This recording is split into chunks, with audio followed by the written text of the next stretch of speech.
usa ka katawhan.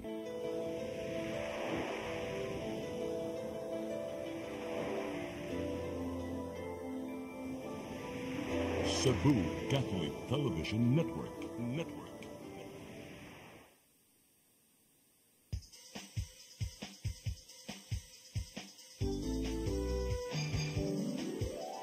Hello Cebu, maayong buntag. Nagsunta ang kahayag na nagsulid sa matuod, kadagan sa panghita po. Hello Cebu, maayong buntag Pinoy.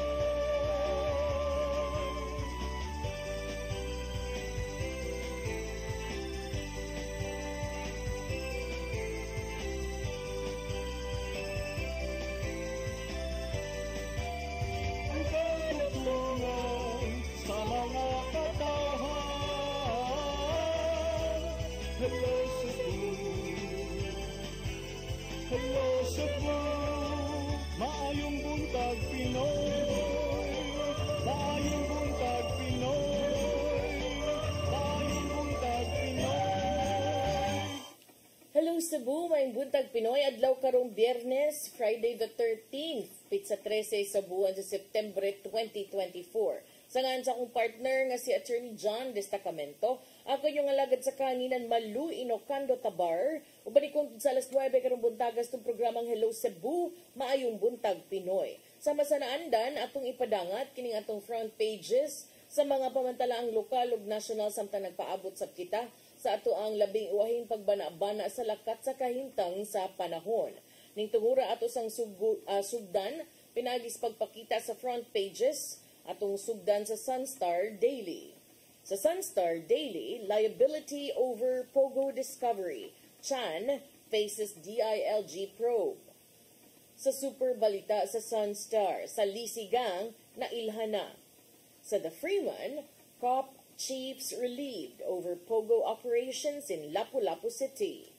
Sa Banat News, sa The Freeman, dibotos kuno apan mangunguot di ay himo nila sa nanagkot og kandila nakuha sa CCTV. Sa Philippine Daily Inquirer, House panel slashes Vice President's budget by over 60%. Sa Philippine Star, House panel slashes OVP budget by 1.29 billion pesos. Ug sa Tempo, more victims report Kibuloy's abuses. Mao katong front pages sa mga pamantalaang lokal ug nasyonal. Sa among pagbalik, among ipadangat kaninyo atong mga balita nga nahipo sa kaubanan sa CCTN News and Public Affairs team. Please stand by. Hello Cebu, hello Cebu, maayong buntag Pinoy, maayong buntag Pinoy, maayong buntag Pinoy. Discover the beauty of the Philippines.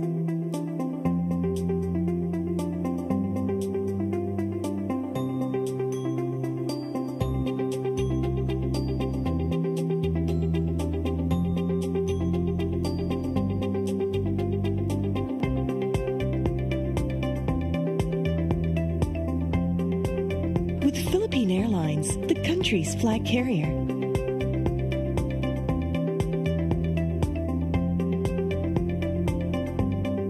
The airline that lets you feel the warmth of the nation.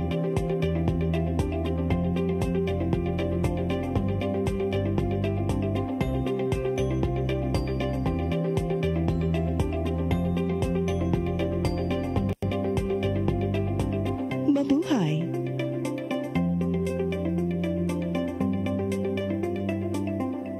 Hello Cebu, hello Cebu, maayong buntag Pinoy, maayong buntag Pinoy, maayong buntag Pinoy. Balik sa Hello Cebu, maayong buntag Pinoy. Apan sa dili pa ang atong mga balita ato sang dawaton kini atong latest weather update. Kikis pag-asa maktanyas tong linya tong weather forecaster Sir Francis Shoco. Good morning. May buntag ma'am og sa atong mga suking tigpaminaw. Mao ning atong latest update bahin sa kamtang sa atong panahon karong adlaw. ang ato ang gimonitor na severe tropical storm na international name na bibingka sa gawa sa Philippine Area of Responsibility kay as of 3 a.m. today na nasa kalayong 1,605 km east of extreme northern Luzon na nigihusgan na sa hangin na umabot og 95 km per hour duol sa sentro og pagos na umabot og 115 km per hour. Kini padayon og paamihan ng kasadpan sa gikusgan na 25 km per hour. O karong adlaw ang trough o hinungaw sa kining bagyo kay padayong nakabiktar sa dakong bahin sa Luzon. And based sa atong latest model monitoring, possible kini masulod sa par karong adlaw. O mugawas either this late evening or ugma sa buntag. Wala ni direktang epekto sa atua o kini magpabiling layo sa atong kayutaan pero gipa-enhance niya ang hanging habagat na siyang magadala og mga pag-uwan-uwan sa dakong bahin sa Kabisayaan. Mao mag-alert to permi sa mga posibilidad sa pagdahili sa yuta og mga pagbaha. Og ato sa gitambagan ang atong mga Kabisayaang managat labi na sa mga gagmay nga sakyan pandagat nga dili sa mobiyahe sa kadagatan tungod sa kusog nga hangin og pag-ulan. And ang atong weather conditions center bisas kay makisinati og madag-umon nga kalangitan inubanan sa katag-katag nga pag-ulan, pagpanugtog og kilat tungod sa hanging abagat. Og para sa kantan sa hangin og kadagatan dinhi sa Kabisayaan lakip na ang Cebu, magpadayon gyapon kita makisinati og sarangan ngadto nasa kusog na paghuho sa hangin na pikan sa amihanang silangan ngadto sa amihanang kasadpan. Di nang atong mga kadagatan makasarangan ngadto sa kusog ang mga pagbalod. Dinhi sa Cebu atong kadagatan kay motaob ganinang 3:06 sa kadlon o muhunas unyang 3:46 sa hapon.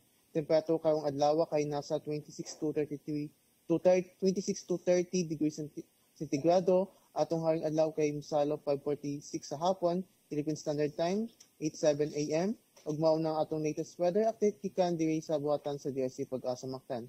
Kini si Francis Choco, maayong buntag og daghang salamat. Sir Francis?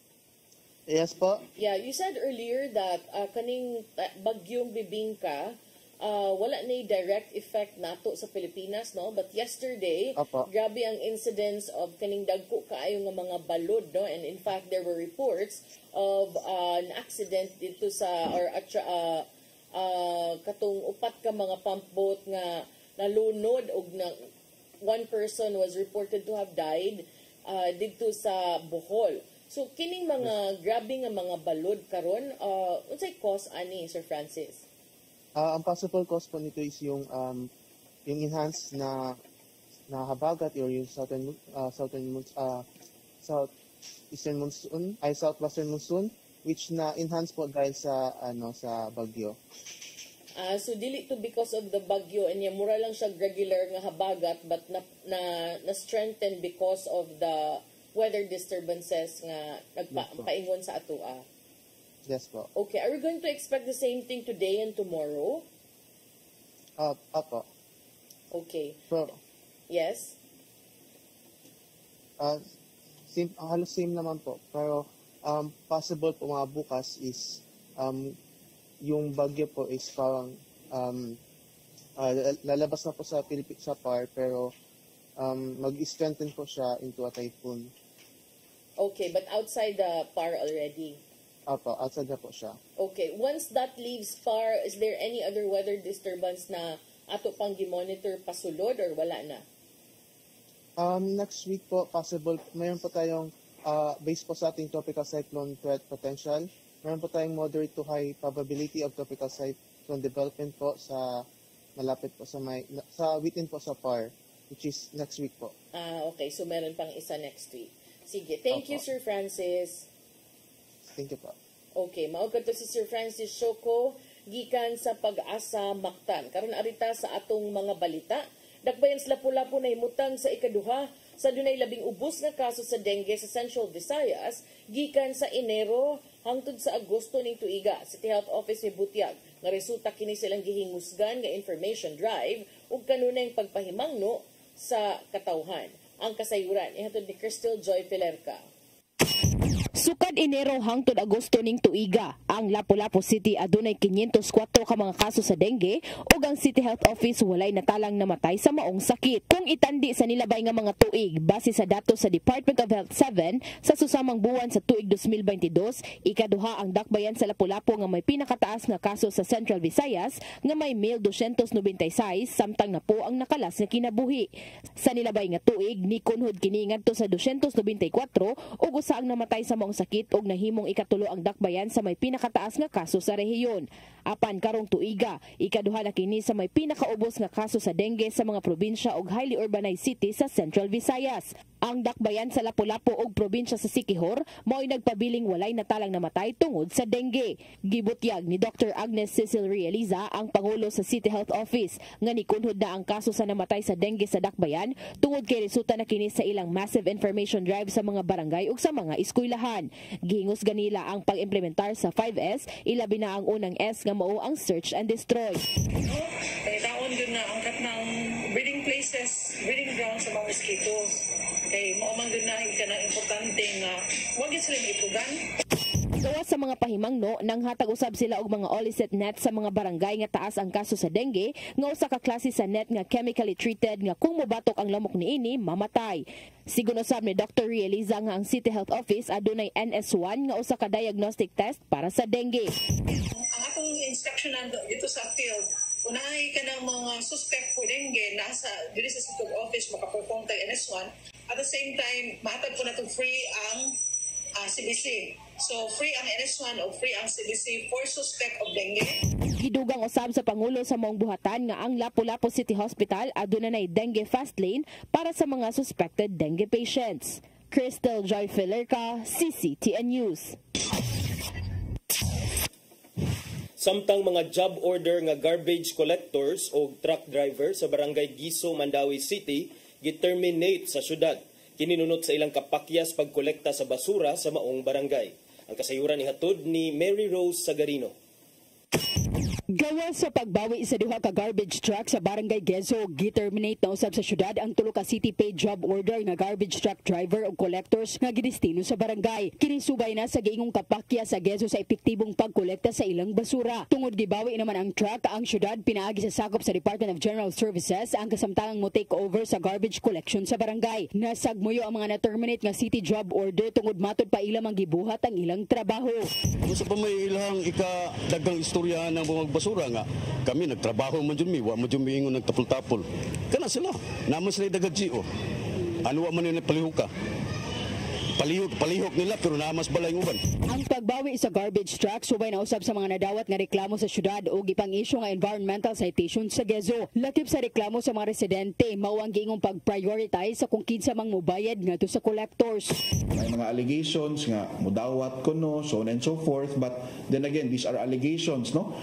We will look into the veracity of these allegations and we will see if unsa gyud ang kanang tinuod nga tumunganong inefficient kini ang barangay Giso sa pagkolekta sa basura. Ang pasangil gihimakak sa mga garbage collectors. Ila pang reklamo nga dugay matod pa ang sweldo nga moabot sa duha ka buwan. Matod ning kalipayan nga hinuon aduna gyud higayon nga madugay og duha ngadto sa tulo ka semana ang pagproseso sa payroll. Si Kapitan Jesus Neres Sr. nagkanayon nga sukad Pebrero ni aging tuig dili na siya ang mopirma sa daily time record sa city paid job order nga nadestino sa barangay. Ang first councilor nga kaliado sa administrasyon matod pa ang gitudlo ni kalipayan nga signatory sa DTR. Ang ilang gibuhat usa ka political harassment. Pebrero pa 2023 hangtod karon wa koy gipirmahan nga GO og clean and green. Wa gata kibaw ha. Basin ang mga clean and green. Ug asa sila dapita mang limpyo. Unsa lang basura ilang gilimpyo, gibutang isdahan nila, ako mapasangitan. Gihimakak ni kalipayan nga political harassment ang gibuhat sa syudad tungod ang problema sa basura gikan niadto pang tuig 2018. Gani na isyuhan na sa environmental citation ang barangay sa niaging administrasyon. Mary Rose Sagarino, CCTN News. Samtang sa politika sa dakbayan sa Cebu City Acting Mayor Raymond Alvin Garcia mihimakak sa pasangil nga aduna siya kalambigitan sa pag-leak sa impormasyon nga adunay laing dismissal o suspension order ang ombudsman batok kang suspended Mayor Michael Rama. Wa na usab siya mohatag pamahayag nga siya matud pa mo may anunsyo niini ato sa tigom sa mga kapitan. Ang kasayuran ihatod ni Shariza May Uy. Gimakak ni Cebu City Acting Mayor Raymond Alvin Garcia ang pasangil sa kampo ni Cebu City Suspended Mayor Michael Rama nga siya nag-leak sa impormasyon sa dismissal o suspension order gikan sa ombudsman. Wala usab siya mo komento sa pasangil sa legal team ni Rama nga giingon gianunsyo o gipahibalo ni Acting Mayor atol sa panagtigom sa kapitan sa South District nga daw dismissal order tungod sa nepotism nga kaso ug lain pang suspension order tungod sa nagkaung nga kaso ni Rama sa ombudsman. Nagikan ng istorya taon eh. I think that's purely chismis. No, so hindi ko mo comment ano. I never said anything to that effect. Inaunggian ko ni Garcia nga siya kanunay magpatawag sa mga kapitan o sa nalain-laing barangay isip acting mayor sa syudad aron nga masayon sa kinahanglan sa ilang tagsa-tagsa nga barangay. Dugang pa niya nga igo lang dito iyang gihinabi ang mga kapitan ug wala sila magiskot kabahin sa politika o kang Rama atol sa panagtapok. Ask kung sa ilang mga concerns, kung sa ilang mga problema, kung sa ilang mga projects nga kinahanglan, kung sa ilang mga programs nga kinahanglan gikan sa City of Cebu. I always call on the barangays for meetings. Not anywhere. It can be in City Hall, it can be outside.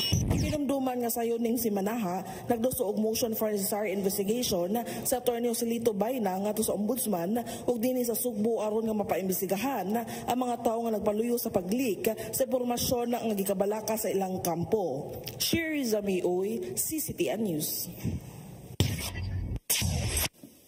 Sa laing balita, bag-ong building sa Commission on Population Development 7 itukod sulod sa luna nga gipanag-iya sa Kapitolyo dinha sa Barangay Guadalupe, Cebu City. Duna nay nahimong panagsabot ang mga opisyales kabahin sa maong pagbalhin. Ang kasayuran ni hatod ni Gian Navarro.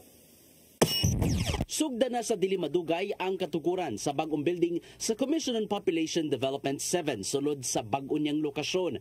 Gipagayon karong adlaw ang groundbreaking ceremony sa itukod nga building sud sa Department of Agriculture compound sa M. Vela Street, Barangay Guadalupe, Dakbayan sa Sugbo. Bigahin ang ahensya og 29.4 million pesos gikan sa nasud nung panudlanan aron itukod ang CPD 7 building nga duha ka andana sud sa lunang iya sa Kapitolyo sa gidak-on kapin 1,000 square meters. Panguluhan sa Department of Public Works and Highways Cebu City Engineering Office ang pagtukod sa mga proyekto o kikinahanglang mahuman sulod sa 210 calendar days. Matud ni CPD 7 Director Attorney Bruce Wagas nga gituyo ang gipagandamang mas dakong buhatan sa bagong lugar aron mas mapalapdan pa ang ilang pagserbisyo. For CPD, it has taken us 3 executive directors nga niabot ta ani nga time karon. And I would like to mention the late executive director Tomas Osias. Siya to'y una nga nagsugod ta ani diri. And then the 2 executive directors until now nga niabot ani. Pipila ka ang nakalabay, nagsabot silang Gobernador Gwendolyn Garcia o kadagkuan sa CPD 7 human papahawaon na sa kasamtangang nimutangan sa Barangay Banilad, Dakbayan sa Sugbo. Nasayran nga ang mga lunang ana sa Governor Cuenco Avenue gamiton alang sa economic enterprise related nga kalihukan. Maong nauyunan sa duha ka habig ang kasabutan sa bag-ong nimutang sa CPD 7 pinagi sa 25-year usufruct agreement. Giulagway ni Ragas nga katumanan kini sa nimong panagsabot sukad sa dugay ng panahon. Sa pagkakaroon, kini pa una ang atuang nahisgutan kang Governor Gue, no? Ang kining ni Asa usufruct. But eventually, kung unsay kulang unya sa amo ang pagpatigayon dire, mamaraig lang po unya ming Governor kung unsay amo ang mapamaraig unya niya. Suportado sab sa managlaing opisyal sa Sugbo ang laka nga gibuhat sa CPD 7 nga gitawag kaniadto isip Popcom 7. Please be sure that the provincial government is behind you, will support you sa inyong mga population-related activities and programs. We can assure you that. Di lang sa katabiingon ni RD ganyan, mga kondo, Danggo raman ang taani, oy. Pero natinood na yun ang ato ang danggo. And you know very well that I have been very supportive of all of you. Di ba, ma'am? When I was still a councilor, it was I who authored that ordinance. Suportado usab sa mga silingang ahensya sa DA compound among matang sa kalambuan. Gian Navarro, CCTN News. Sa Sa atong katapusang balita, 5 sa 6 ka mga gitumbok nga kawatan nga namiktim mag-usa ka babae samtang na nagkutsod sa Basilica Minore del Santo Niño na ilahanas kapulisan. Kasagaran nila, adunay mga kasong pagpangawat nga giatubang. Ang kasayuran ihatod ni Arnold Bustamante. Sa mikatap nga video sa social media, makita ang unom ka mga babae ang misulod sa Basilica Minore del Santo Niño. Dili aron sa pag-ampo, apan naghimo na kining krimen niadtong Miyerkules alas 4 sa hapon.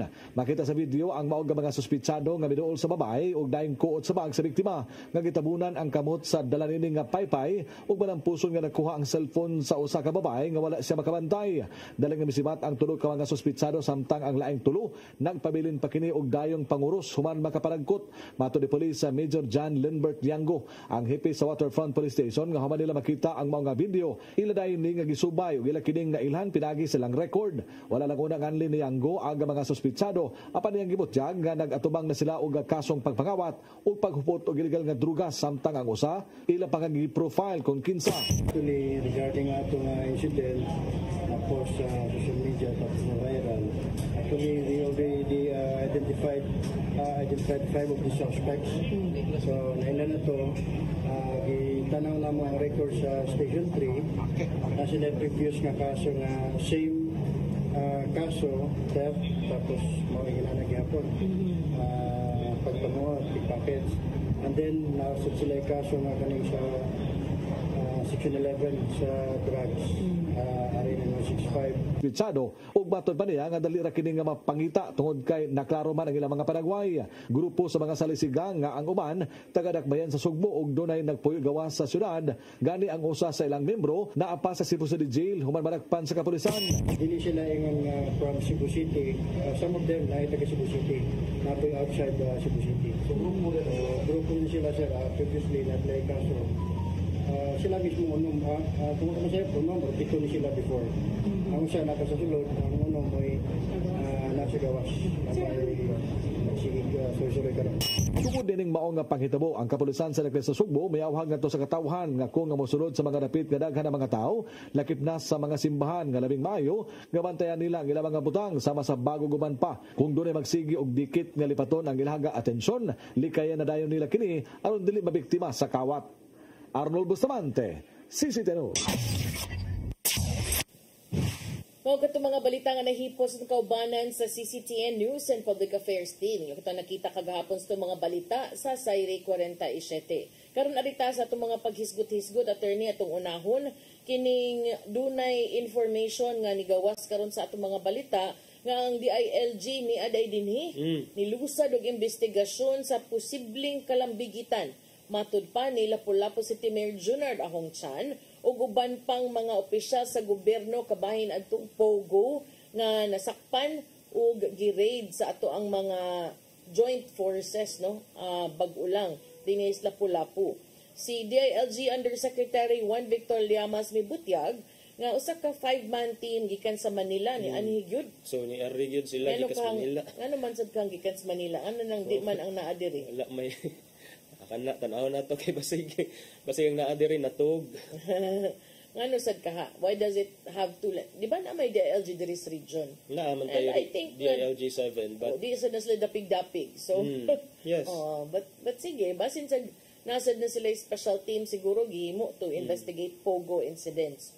So ni anhi ko from Manila human dunay usa ka memo nga giluwatan ni atong sa 4 sa September, pipila ka adlaw human sa raid niya itong August 31, nga gimando niya DILG Secretary Benner Abalos Jr.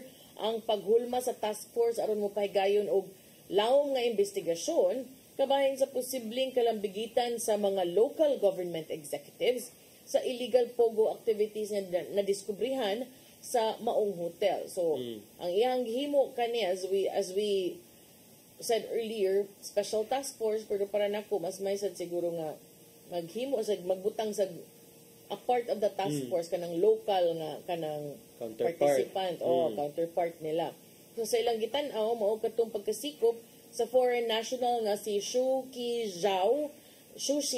Zhao, depende unsay pronunciation ani niya, nga naghupot og Lapu-Lapu City government issued ID nga naglista kaniya nga consultant matud pa for Chinese business promotions ubos sa City Mayor's Office. Daghan ko ng mga aspeto na ang iyang investigaron o palawman pa tungod kay kung maghisgot ang LGU, posible man kuno nga dili lamang ang mayor ang malambigit apan lakip na ang ubang opisyalis sa dakbayan ug ang PNP. Appeal sila nga questionon. So, kani medyo indicative na ni, no? Kay, remember, pag raid ba ya, wabya sila gipahibawdaan. Wa sila gipahibawdaan. And then, kani partner, interesting because actually, si Mayor Chan was the guest of honor during the hotel's opening. Pag-opening anang hotel atong September 13, 2019. Unya, mi ingon sad nga, balita sad to nga, ang mayor, si Mayor Chan, also accepted donation of 22 computer units from Chinese national Zhao Shuqi. Kung depende sa unsay pronunciation, ang president sa Tourist Garden Hotel and head of Lapu-Lapu City Chinese Guild. Later, naapatoy mga ID kuno nga issued by the city government nga later on gihimakak sa city government nga ni-issue sila anang ID for that Chinese national. So, nga mag-careful yun na mga ana. But to me, I don't see anything wrong with the mayor attending the opening, because that is normal. Yes. Especially because sa imuhan ng syudad, no? Mo-attend, maginas mayor ako ng opening ug mga kalihukan sa Cebu City. Samot na waka nang sa ihag yung dakbayan. Mayroon tag ni dawat sa kinsa man siguro pud ang di mo dawat kung kana makabenepisyo sa imuhang dakbayan. In fact, during the pandemic, sure data nga katong tanang nang donate mga limpitog kalag di man sad siguro, no? So natimingan lang yun ni siya, but ang akong nabantayan ani nga murag angay sa dunay talimad is kining bahin sa kapulisan because mismo ang kasamtangang hepe ni ang yun nga gipahibaw sila mga 30 minutes lang before the operation, which means ang planning wa sila gi-appeal. Kung naay mga inanang nga operation di man na makadesisyon sila karong buntag mag-raid taon yung gabi. That's a product of a series of mga planning, casing, which sometimes happens for weeks if it's a major operation. So sila murag giigo lang silang gipaadto to provide security, and I'm pretty sure nga aron malikayan ang kanang crossfire kay kung di sad sila pahibawon posible man sa mag-unay sila. But I would understand, partner, nga nung dili sad pahibawon ang lokal or even the LGU or the police, whether the LGU or the police, I would understand because ang subject sa raid na sa ilang territory and of course dili gyud na malikayan ang paghuna-huna kung doon na by involvement ang anyone within the local government o kinsa pa ng mga opisyalis diha, whether naa sa police or naa sa city hall. So I think nga okay ra sad nga dili pahibawon, okay tan-awa nga wa gipahibaw, di successful noon ang raid. Pero di sa takaingon fully nga mokalawat kay nga naligi kong drugs kung kinsay nagpuyo din sa city o di in raidon konsihal padtuon nga usay ang anak ra sa konsihal di ay mo sigig suyop o sig pamaligya. Tinuod din nga, konsihal. Kalma ra kayo, no?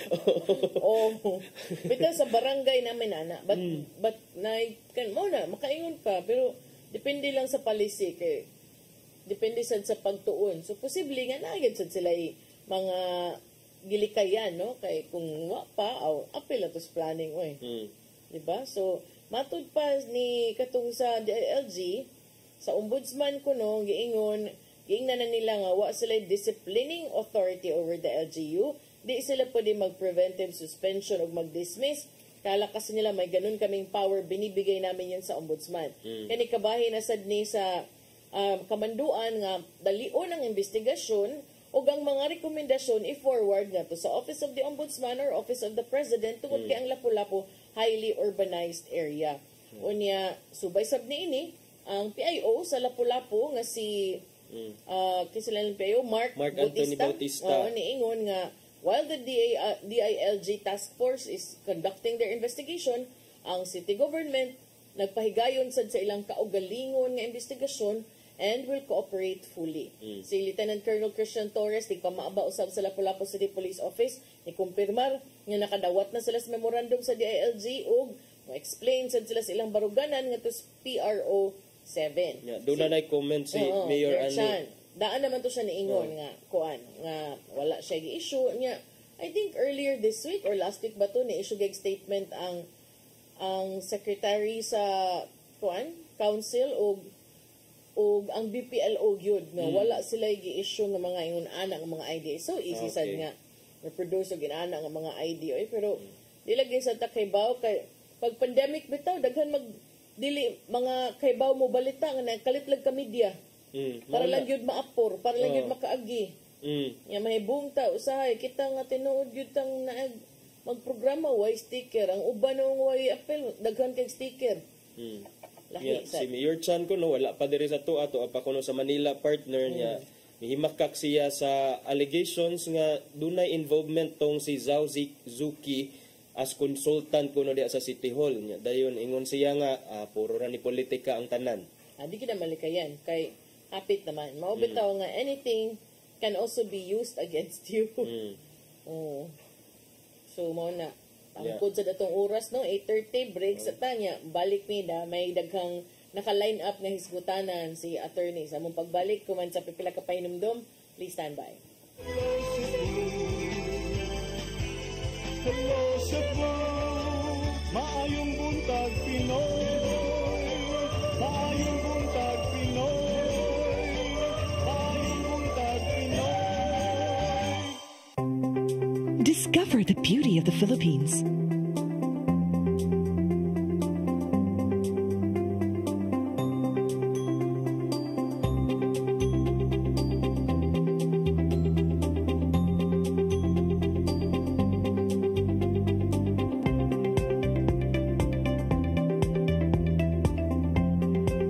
With Philippine Airlines, the country's flag carrier.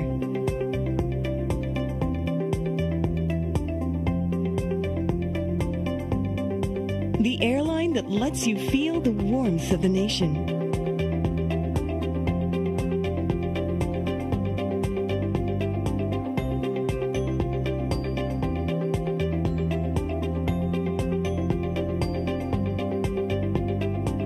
Mabuhay.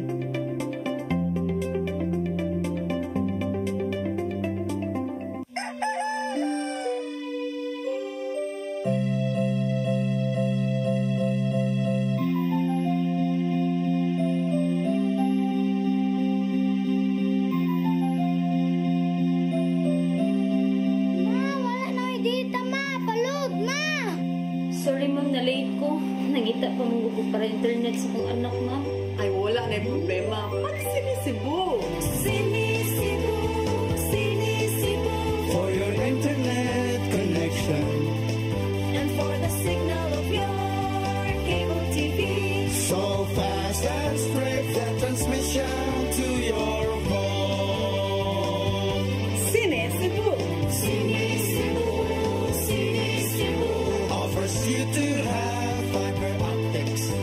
For your viewing experience, perfect and clear so far. So great and affordable for you to enjoy. Sinisibo.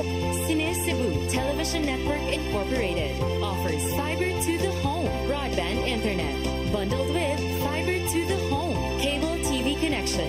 Sinisibo Television Network Incorporated with its operation in Metro Cebu and the whole province of Cebu soon. And affordable for you to enjoy. Sinisibo.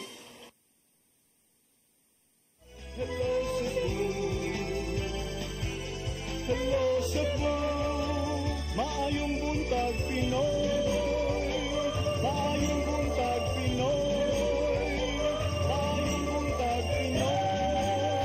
Balik ta sa Hello Cebu, may buntag Pinoy. Unya, dunay unyay mamilyonaryo na nga Pilipino partner tungod lang sa mga tips nga ilang gihatag nga maoy naka-lead sa mga otoridad nga madakpan si Pastor Apollo Kibuloy. Dato ka pero masisay ka panglingi. Magsige kag panglingi. Sa yung kwarta din mo magasto ka makuyawan naman. Ano makuyawan man ka nga murag di man sad nila identify partner ang pero 14 million kuno ang total nga madawat sa mga individual nga naghatag og mga importante nga impormasyon sa kapulisan or sa mga otoridad. Unya dayon kining mga tawhana wala ni sila gi-identify. Kay kadiyot lang partner kay murag nawa ang atong wifi. So, the site cannot be reached man partner. Unya bitaw sa pagkakaron partner as we speak today karon kay gidana sa Pasig Regional Trial Court si Pastor Kibuloy para sa iyang arraignment sa human trafficking charges. Matud pa kabahin ni siya atong mga pagpanamastamas niya sa mga ubang babay nga uban pipila nila mga bata. Matud pa part sa ilahang tinuuhan kay mao kunoy sugo sa kahitas-an partner. But karon wala tay signal. Okay, wala. Saman. Unsa man kaniya? Sa ni partner wala tay signal but mao lagi na partner tan-aw nato kung unsa kay palito na ako na ako'y 14 million nga makatip ko sa kuano otoridad pero mo ni partner nga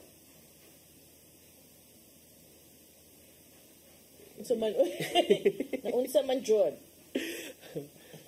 reward no dunay reward so sige tan-aw nato kay ang gusto nako ni hisgutan because earlier man gud na raise man tong pangutana nga unsa man to was it a surrender was it an arrest depende kung unsa imong pangutan kinsa imong pangutan-on ang KOJC it was a surrender ang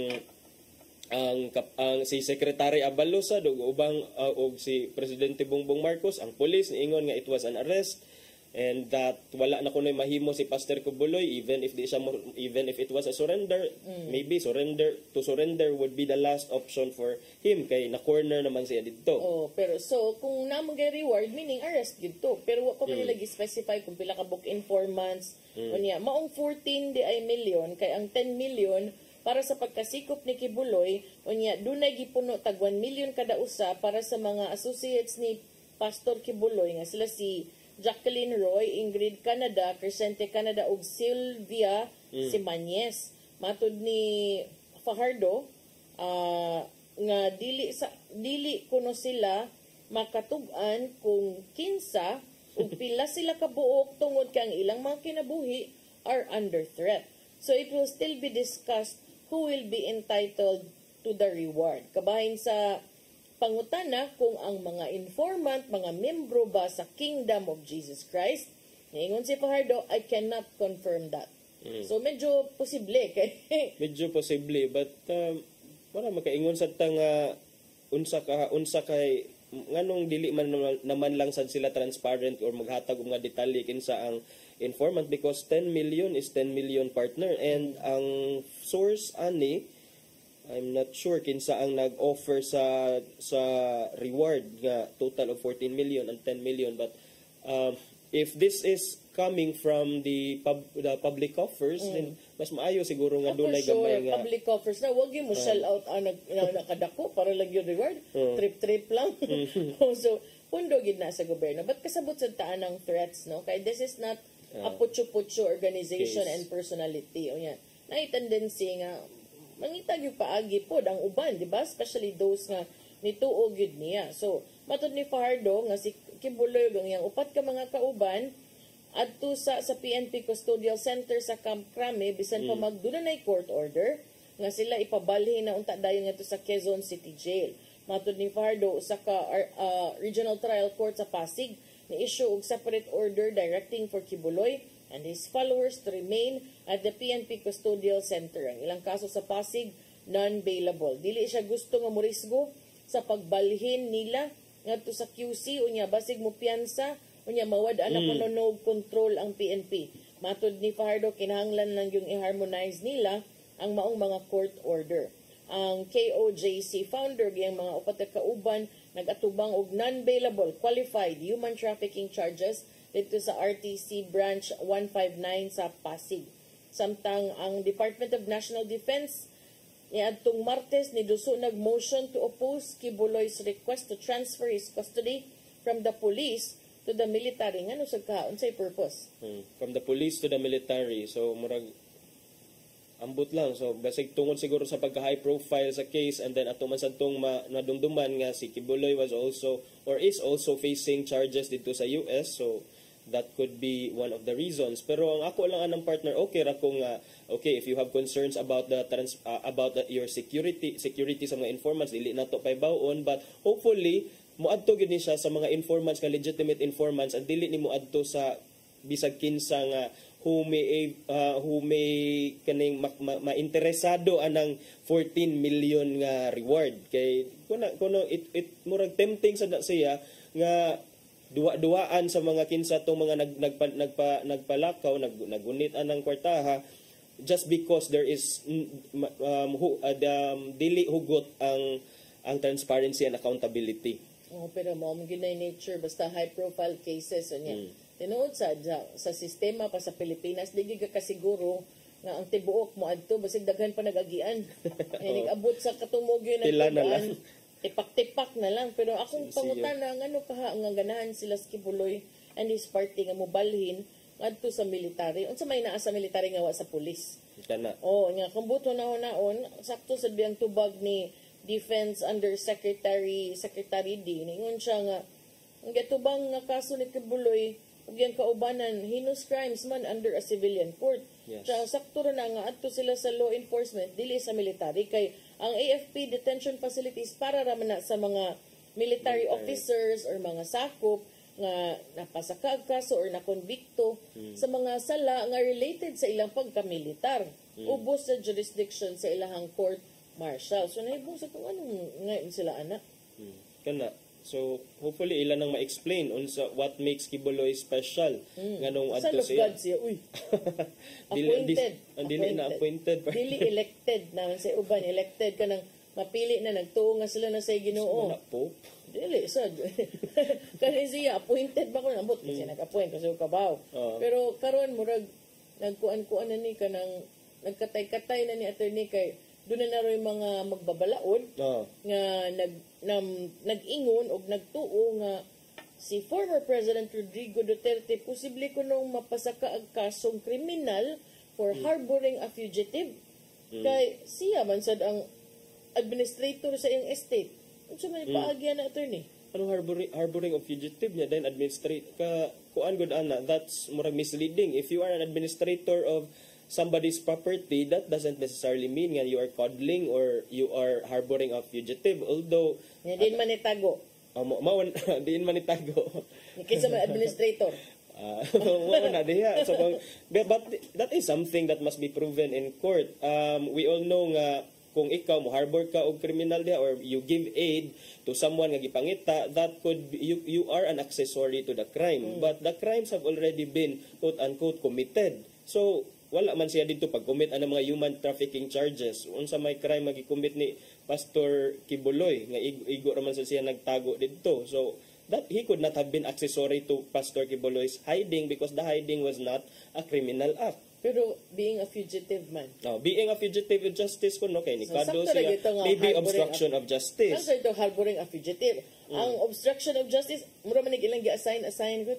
Ilang gi-assign ngadto kuno ni VP Duterte o Senator Ronald De La Rosa obstruction of justice ilaha gi-mislead kuno ang mga officers pero makaingon gid kuno nga karong mga panahon na ba if you are a politician who still has plans of having a brighter future, to me makaingon yun ko walk on eggshells and tread carefully kay di magpirming panahon. I've seen that a lot of times. Mo nang ako sometimes lang our impatience gets the better of part of us no nga ita kahuwat pero ang uban moingon gyud nga nagtuyok ang hustisya lingin ang bula di magpirmi nga ikaw na si babaw so kung nahitabo na siguro kanang uban moingon gyud nga ato ning kuan no ato na ni kita na ni nya sila na sad inyong yatakan timan di ba magpirmi unya ang mga anak biya sa presidente magkamausad baya so kabaw po, di magpirmi. After ba 2025, 2028 na. Kana. Diba? So ako, I wonder if they will be as brave when the tides will turn. Kaya we've seen that before. But on the other hand, kung imo sang buto na unaon, sakto ra sad siguro nga na ay mo tugis o mangitag hustisya basta di lang pod palabian. Basta ang mga rights lang sa bisag kinsa to nga na-implicate or na-involve o mga participants in the investigation are well protected. Kay mao man ato nga wala man tay question sa pagconduct. Ang ato if ang na-affordan ba sila sa ilahang constitutional and legal rights. So, bahala na lang kung dunay uban nga wa ni tuman sa ilang panahon. Di lang sa tamang panariha. Ang kana niya dayon partner arisad ta sa laing update sa Mount Canlaon partner ni warn ang dunay warning nga gi-issue ang Philippine Institute of Volcanology and Seismology PHIVOLCS partner nga posible nga naay gitawag og magmatic eruption ang Mount Canlaon. So ang pasabot aning magmatic eruption dunay magma, so ang magma unsa katong mga tinunaw sa ilaw mismo sa bulkan, as opposed aning gitawag nga phreatic eruptions nga mga steam lang nga mubugwak or mugawas gikan sa sa bulkan. But kini matod sa PHIVOLCS nga ilang giwarningan ang usa ka posible magmatic eruption sa Canlaon volcano kay tungod kini sa highest level of sulfur dioxide nga natala sukad ni adtong 2009. Matod pa sa PHIVOLCS nga ang daily average emission sa sulfur dioxide sa Mount Canlaon karon ni triple na partner, 9,985 tons pagka Tuesday atong Martes. So matod ni PHIVOLCS Volcano Monitoring and Eruption Prediction Division Chief Mariton Bornas nga mao ni ang pinakataas nga record nga natala sa ilang mga instrumentos sukad ni adtong nag-start sila og measure diha sa volcanic gas sa bakba sa Mount Canlaon ni adtong 2009. Unya tungod kay taas ang monitoring parameters karon, so medyo ang word nga gigamit anomalous. So anomalous po talaga ang mga ito, tumataas po talaga ang tsansa na magkaroon tayo ng magmatic eruption. So I believe last week or Tuesday, but at the time nga gi-announce ni sa PHIVOLCS doon na 300 ka mga residente sa mga lugar duol sa bulkan ang gipa-evacuate sa lokal nga kagamahanan sa Canlaon City partner aron malikayan ang kung unsa man gani nga mga posible nga mga disaster o unsa mga untoward nga incidents. The evacuees naana ni karon sila nagpuyo sa mga temporary shelter o sa mga eskwelahan, sa mga community centers nga layo sa bulkan. Matod ni Canlaon City Information Officer Edna Lu Masicampo niya ang mga tao nga nagpuyo dool sa diha sa at the foot sa volcano pabakwit na po partner gipabakwit sila nya dayon nagsige ni sila complain about sa strong smell of sulfur. So mo ni sa duna say concerns about sa ilang health. So pagkakaron partner padayon nga gi-monitor sa PHIVOLCS ang mga activity diha sa ang volcanic activity sa Mount Canlaon. So magmatngon ta atong mga kaigsuonan diha sa Canlaon City o mga nearby cities and municipalities. Yeah, ang syempre no ang atbang ana like before, I remember pag una gyud ana niyang movement si Congressman Pablo John Garcia dali kay ni pahimangno sa mga konstituente niya sa Toledo, pinamungahan kay nag-atubang man na partner no. So, syempre, di gud malikayan. Katugayang before nga na yung mga volcanic activity dito sa Indonesia, abot pa mga diri sa atua. Katong haze, mga forest fires dito sa Indonesia. Nakainomdom ko ito kay, I think that time I flew to Malaysia for work niya. Kanang automatic, abin ako, dag-om lang. Mabeta na haze, na betag dag-om. Ko nga, dag-uman, but pag naog, itagaan din mig N95 kay haze na di ito. Haze na di ay. Kanya, giingnan mi nga, dili ko na mi magpauwan kay acid rain. Delikado ra ba na ang haze, masagulan og lain nga mga components na ito sila laing term, ana. Kung ang haze, masagulan og mga abog nga, og other pollutants, it could lead to more serious complications or consequences. Nakaingon gid ko nga ani pa lang sa paspas sa ato. N95 N95. Ang N95 daghan pa jud ingon ka please wear this cuz one ko no there's haze from the please stay away from rain. We'll cancel our activity in the morning because it's raining. It's acid rain ko. Hello, sana all. Sana all kay kung diri pa to sa Pilipinas so sige naog ni mo sa eroplano labakara ang hihatag. May lang. So, okay. Musig maingon lang nga sa tabuni lang inyong ilong sa kay dan pa mig N95 but yun concerned sa daan ni Cebuanos because kay Baumanta nga dool ang Cebu sa Negros Oriental. Tapad, Oriental ba ni or Occidental? I believe na sa tunga siya. Siya sa Occidental. Tunga siya. So much so that naay po'y mas daghan panog na apektuhan diri dapit sa Oriental nga side. Depende sila kung asa mo lin iyang kung ano unsa iyang ipagawas ba. Okay. Napamantay oras partner. Unsa may mga kalambuan dito sa Senado o sa Kongreso kagahapon. Diyan na siya ka mga tabla. Especially for Cebuanos kay the investigation was into the killing of 3 Chinese nationals sud mismo sa prisuhan. But ang naimbitar nga speaker was the former CCPO director.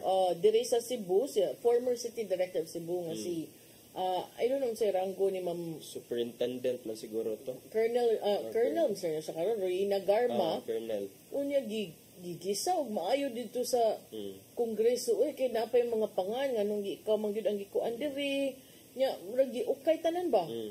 Naapagay mga na-mention nga mga personalities in Cebu kay kanang katong mga extrajudicial killings and then katong sa Davao dunay mga gipanghisgutan nga kanang doon ako na yung message ni tugaan tong usa katong warden nga giingnan ko na siya daghan kay mga istorya but ang ending contempt na contempt siya partner kay so to yung mga pangutana nga for allegedly lying and providing evasive replies kuno so daan naman to siya giingnan nga evasive kaayo imong mga pangutana and there was one artista nga congressman na karon si Dan unsa to nakaingon si Dan Fernando. Do you know this? Yes or no? Yes or no? Sagot, bilis. Ano ko di kunang baghuan sad ko kay mo pag-ingon tong sagot dal ami tag check diri. Kuya, lahi ra yung dunya daiseloy. Isa pa man ron di ba kuan layo pa man ron. Anya di ka. Dili ka. Sige, kinsa may mo dili ana. Pero nagtan-aw pa ko diri sa kung basahon niya dayon dunya daison. Pero mao na si Garma, she was being asked by Abang Lingkod Party List Representative Joseph Stephen Paduano about her alleged link to former President Rodrigo Duterte given that she gained important positions in the government. And what were these positions? Di ba na general manager siya sa PCSO. PCSO. And then unsa pa tong mga several lofty positions in the government after juicy ko na yung positions juicy positions ko na that you cannot there was one who I forgot the name of the congressman said positions that plum positions yung term plum positions that you cannot get if you do not have the right connections. Ingon, giingnan siya. So, in other words, kung sa ato apang pagasulti, bakiray ang show. Okay, kung ba siya? City Director, di ba? CIDG. Chief. Unya, pag after sa katong yung stint in Cebu, PCSO din siya nga general manager pag yun. Paduano was asking, the representative was asking, you still have 10 years supposedly before you retire. Sa police siya, 10 years. But you opted for early retirement. Then in less than a month, according to you, it's just 15 days, you were assigned to PCSO. Then a while ago, lawmakers asked you, are you close to the president? You said, maybe. Everything's maybe. So that's one of the questions nga para sa mga kongresista, murag you're lying or you are evading our question. So that's one of the reasons why they finally moved nga Garma be cited in contempt, partner. But kani siya ang latest ani gi-appeal na ni sa kampo ni Mayor Garma ang contempt ang decision para madili na siya ma-detain dito sa Kongreso, partner. Pero gabi abta na sila alas 10, no? Nihangyo siya. Na emotional siya. Nihangyo siya sa mga magbabalaod nga i-withdraw ang iyang citation for contempt atol sa Quad Committee hearing kagahapon. Ang iyang request kay matud pa nagtug-an kuno siya sa tinuod sa dihang gipangutana siya ni Paduano kabahin siyang recent travel to the United States. Ngayon siya, I am telling the truth, Mr. Chair, on my mother's grave. Yung travel ko sa States, sinabi ko na po ang totoo, I don't even know the answer why my visa was invalidated. May mga ingon anak ang mga development kay mo adtum ta siya sa Amerika uban ang iyang anak, but they were unable to proceed when her US visa was invalidated just as they were about to board a connecting flight to Japan. Is this recently, partner lang? Tabo. Okay. So na intercept, and then moto gipangutana siya, why are you now if it's the chief PNP, why were you appointed PCSO General Manager 15 days after retirement if you're not chosen, if you're not close, if you're not special to the President? Iyang tubag. Apply ramang kuno siya. Perhaps, Mr. Chair, I am special. Gipangutanan to siya sa iyang mga qualifications. Kana, gitabangan siya. Even si Barbers ni Tingog, si Congressman Robert Ace Barbers, ingon siya, you appear to be evading the questions that he is asking. That's the reason why you were cited in contempt. Wa sila ka-decision whether to lift the contempt citation as the House had lost quorum by that time, kay gabi naman.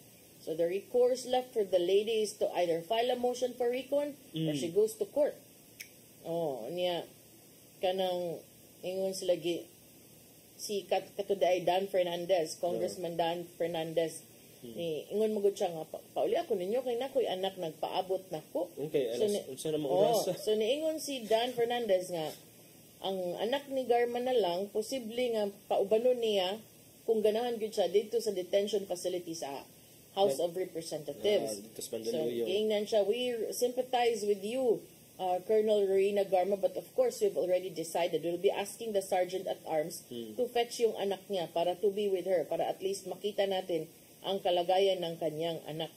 So then she will be in detention at the House of Representatives until the committee concludes their inquiry or if the House or a court overturns the contempt citation. Na mga nanggawas ron ng mga chika sa social media nga murag giimbitar sa kuno si former Mayor Tommy Usmeña, who was very vocal about those activities and incidents leading up to the elections in 2019. And it was, just for more context, Garma was the sitting CCPO director at that time nga the mayor was Tomas. Yeah, Mauto. Because of those incidents leading to the elections and at that time it was also General Debold Sinas who was the director of the PRO7. Yeah, wala man lagi gi-invite si Debold. That I don't know. Ora ito nakita na ko gahapon man wa kay ko naka kuan. And I remember nga daghan kay to videos and posts sa page ni TRO at nga time, no? So in fact na mention iyang pangan sa usa sa mga kongresista. Kanini ang ato lang ani nga hopefully partner no nga fair lang ang pag-investigate nga walay mga tawo nga kanang bitaw dili lang unta i-harass, dili lang unta kay kining okay man ta nga mag-investigate mo, okay mo nga you want to get to the bottom of the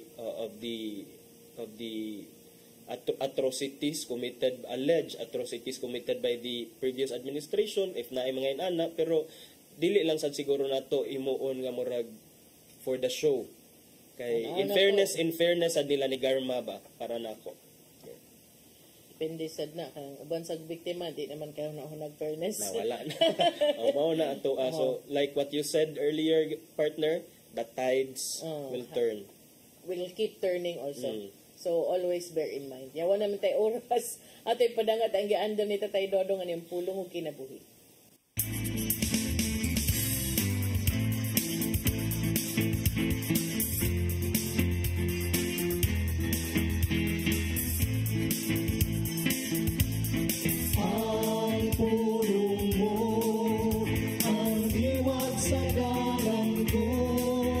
Hail Mary, full of grace, the Lord is with you. Blessed are you among women, and blessed is the fruit of your womb, Jesus. Ang paglitok nini, tamis kayo alang kanato mga Katoliko. Mamanggani nga ang pag-ampo sa Santos nga Rosario, gihimong debosyon sa tanang mga Katoliko. Why do we pray the Hail Mary? Wa kita magampong ngadto kang Maria. Kita naghangyo kaniya, ngay ampo kita niya. Dako kayo ang role ni Mary sa atong kalwasan. Kay diya kini magsugod siyang pagsugod sa kabubuton sa man. Sa Lucas 1:38 nagaingon, mingon si Maria, sulugon ako sa Ginoo. May tabo unta kanako ang imong gisulti. Mao kini ang oras nga si Kristo miabot diha sa katawhan. Busa dili mahimo isalikway nato si Maria. Paghimo ni Jesus na bino sa tubig, gihimo kini niya tungod sa hangyo's ni Mary. Kini mo igong kamaturan nga si Mary angay lamang sa atong pagtaon o demosyon. Tungod kay siya, inahan sa atong mahal nga Jesus Kristo. Busa sa imong pag-ampo sang pitaw sa si Mary, pinagi sa paglitok din. Holy Mary, Mother of God, pray for us sinners, now at the hour of our death. Amen. Maigsoon, o kini ang pulong na naghatag ka na giya kagadawa. Mag-ampo kita. Sanang samahan sa anak si Espiritu Santo. Nagito nga man, salamat sa imong paghatag ka na mo sa mahal na Birhen. Salamat na siya niya uban ka na mo nga among gihimo sa ngayon. Kay kung wala si Mama Mary, walay makapahimanglo ka na mo kung kami na isalaan na sa among dalan. Siya isip among inahan ang kanunay nasa among kiliran nga maghatag ka na mong ugiya ngadto padulong sa imong bugtong anak ka Jesus. Amen. Ang samahan sa lahat sa Espiritu Santo.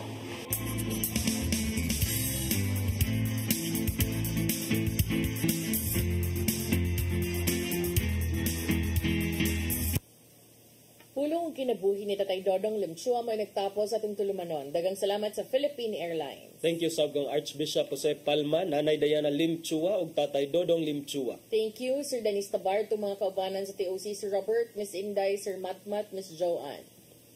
Sir Michael, Sir Rodel, Sir Raymond, Sir Bruce ug Sir Ferdy. Thank you. Nagtan-aw manggod ko sa kining Christmas decoration niya. Dahil nagtan-aw ko. Sa ka na magpaliwan. Nila na lang ka days before Christmas, Sir Ferdy. Kanidyo ni mong bago din ang gibuta. Tungod ganing Ferdy.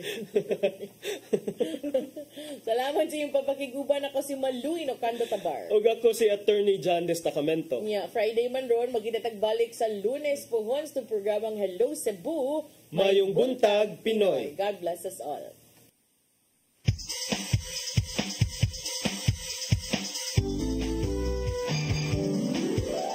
Hello Cebu, mayong buntag, nagsunta ang kahayag nga na... Usa ka pagtuo, usa ka tingog.